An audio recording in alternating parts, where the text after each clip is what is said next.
Sahabat Indonesia Nusantara Raya, saat ini saya berada di wilayah Malang ya. Di belakang saya itu adalah pegunungan yang ada di pinggiran kota Malang. Nah, ada yang menarik yang akan saya sampaikan kenapa ini berada di Malang juga saya pakai backgroundnya. Ya, sesuai dengan channel kita tentang sejarah ya. Jadi beberapa waktu yang lalu ada teman yang bertanya, memangnya silsilah Raja-Raja Singasari, kemudian silsilah Raja-Raja Majapahit itu didapatkan dari mana gitu ya, ngarang atau ada sumber itu. Nah, tentu saja karena itu sejarah, fakta sejarah dan bisa tanggung jawabkan, maka ada sumbernya, yaitu satu diantaranya adalah Kitab Negara Kertagama seperti yang ada di sebelah saya ini ya. Jadi di kitab inilah tertulis Raja-Raja Singasari, kemudian juga catatan tentang raja-raja kerajaan Majapahit. Jadi lengkap di Kitab Negara Kertagama ini. Meskipun di kitab yang lain juga ada Kitab Pararaton ya. Nah, tapi kita akan merujuk pada Kitab Negara Kertagama ini. Nah, bagaimana sih ceritanya? Dan dalam penulisannya itu Raja-Raja Singasari itu tertulis di situ. Oke, akan segera kita buka catatannya ya. Tapi untuk Anda yang baru saja bergabung, jangan lupa tekan tombol subscribe-nya terlebih dahulu, kemudian tekan tombol loncengnya, supaya nanti kalau kita update terbaru informasi terkait dengan video sejarah, Anda akan mendapatkan notifikasi yang pertama kalinya ya. Kemudian juga jangan lupa tekan tombol like dan juga share video ini ke teman-teman Anda. Siapa tahu teman-teman Anda juga senang dan memerlukan informasi-informasi semacam ini ya. Jadi begini, di dalam Kitab Negara Kertagama itu di satu bagiannya, di bagian tengah itu setelah Baginda Raja Hayam Wuruk itu melakukan perjalanan dari Trowulan, kemudian Kapulungan, Probolinggo, Lumajang, kemudian balik lagi ke arah Singasari.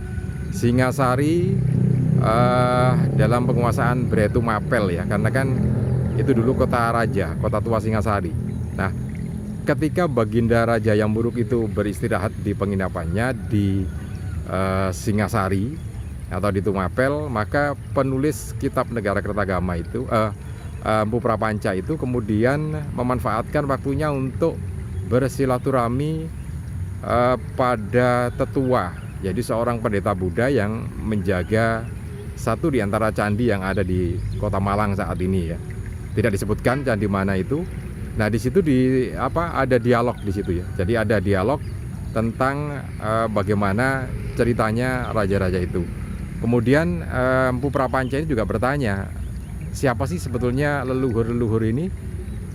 Yang Raja Singasari kemudian juga Majapahit.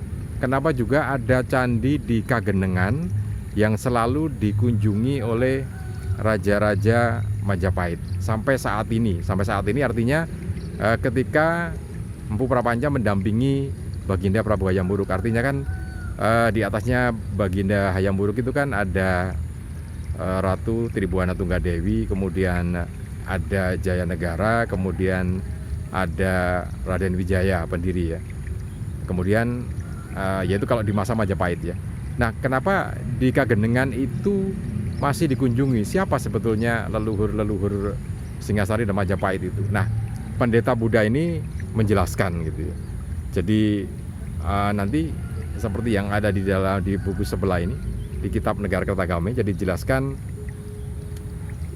secara dialog gitu ya, bukan ditulis secara grafis gitu, tetapi secara dialog percakapan. Oke, nanti akan kita buka catatannya ya, seperti apa. Dari sinilah tentang data-data Raja-Raja Singasari dan Raja Majapahit ya. Jadi ini adalah awal dari ketika Baginda Hayam Wuruk dari berkeliling ke Lumajang kemudian ke arah Singasari. Jadi di sini diceritakan Baginda Raja berkelana dengan kereta yang kencang, tiba di Singasari, selanjutnya menuju pesanggerahan penginapannya. Sedangkan sang pujangga mampir pada sang pendeta Buddha, pengawas di candi, sebetulnya keluarga yang cocok untuk dikunjungi. Nah, yang berikutnya sangat tua umurnya, lebih dari 1000 bulan, setia, sopan santun, berbudi luhur, keluarga Baginda Raja yang berjasa, sempurna, cekatan dalam pekerjaan dan tidak takabur di dalam negeri. Terpuji keutamaan beliau, keramah tamahannya yang perlu dicontoh. Nah ini memang sopan santun adab ketika berkunjung pada tetua ya. Sama seperti sekarang juga seperti itu kan ya. Tulisan berikutnya di kitab Negara Kertagama, tidak disangka beliau pun melihat dan segera menyapa. Ini sapaan dari Sang Pendeta Buddha. Wahai Tuan Pujangga berbahagia yang mendampingi Baginda Raja, yang wajib melindungi, mengasihi sanak keluarga yang mengharap kasih. Hamba bagaikan dalam mimpi, apa pula jamuan yang layak dapat disuguhkan. Ini kerendahan hati ya. Tujuan Sang Pujangga berkunjung ingin bertanya tentang leluhur para raja yang diabadikan pada candi, sebab masih selalu dikunjungi, terutama Batara di Kagenengan yang pertama diuraikan sebagai awal cerita putra Baginda Giri Patiswara dikisahkan. Nah ini kita mulai ke tulisan berikutnya yang bercerita tentang silsilah raja-raja, tapi diceritakan ya, bukan diagram. Padukampu yang terhormat berkata, wahai bagus benar pertanyaan Tuan hamba, menyentuh perasaan. Sungguh tinggi usaha Tuan hamba mematangkan keluhuran budi. Keberhasilan memahami ajaran-ajaran suci akan dihormati di dunia. Maka maafkanlah, kini saya mulai pembicaraan. Cita disucikan dengan air Sapta Tirta, 7 jenis air suci, dengan memuja Girindra, sujud hamba pada Yang Siwa. Semoga tak terhalang hamba bertutur kata. Yang berikutnya, ini sopan santunnya gitu ya.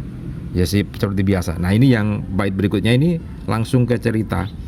Jadi pada tahun Saka 1104 atau Masehi 1182 ada seorang raja pemberani dalam pertempuran. Bagaikan keturunan Dewa Putra Sri Girindra, sangat termasyur, seluruh rakyat tunduk setia, hormat menjunjung duli Baginda Raja. Sri Rangga Rajasa terkenal nama Baginda, pemberani menundukkan lawan amat cakap. Ini pada tahun 1182. Nah bait yang berikutnya, daerah luas di sebelah timur Gunung Kawi sangat subur, gudang bahan makanan, wisma para menteri bernama Kutaraja, penduduknya berdesak-desak ya. Di sini putra Sri Girindra menunaikan dharmanya. Nah ini langsung ke sini. Pada tahun Saka 1144 atau 1222, Baginda menyerang Kediri. Sri Kertajaya terkenal pemberani, ahli sastra ya, serta filsafat. Nah ini terus seperti ini ceritanya. Kemudian wah ini kalau disampaikan banyak sekali ya.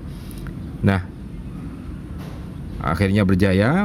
Berikutnya, nah di sini disebutkan 1227 Baginda berpulang ke alam baka Siwaloka. Ini Baginda Prabu Sri Rangga Rajasa ya, Kenaro.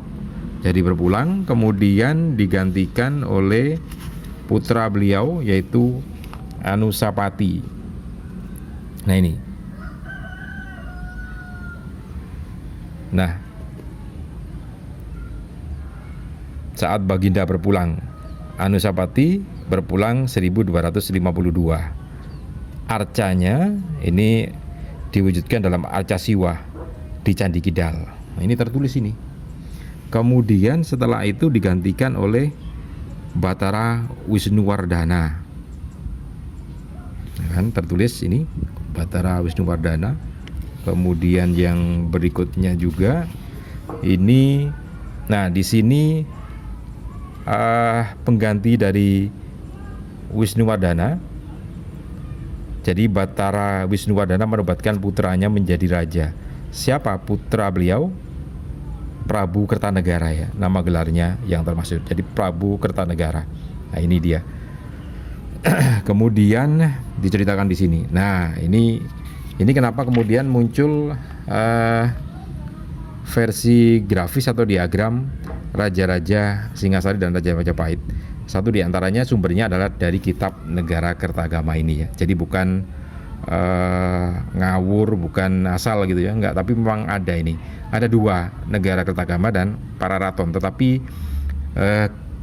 yang paling kuat adalah dari Negara Kertagama, karena ini kan jelas penulisnya siapa, yaitu Empu Prapanca, Pujangga Buddha yang memang ditugaskan untuk ini apa ya sebagai jurnalis resmi dari istana gitu ya. Oke, mudah-mudahan ini bisa bermanfaat untuk kita semua. Salam dan sukses.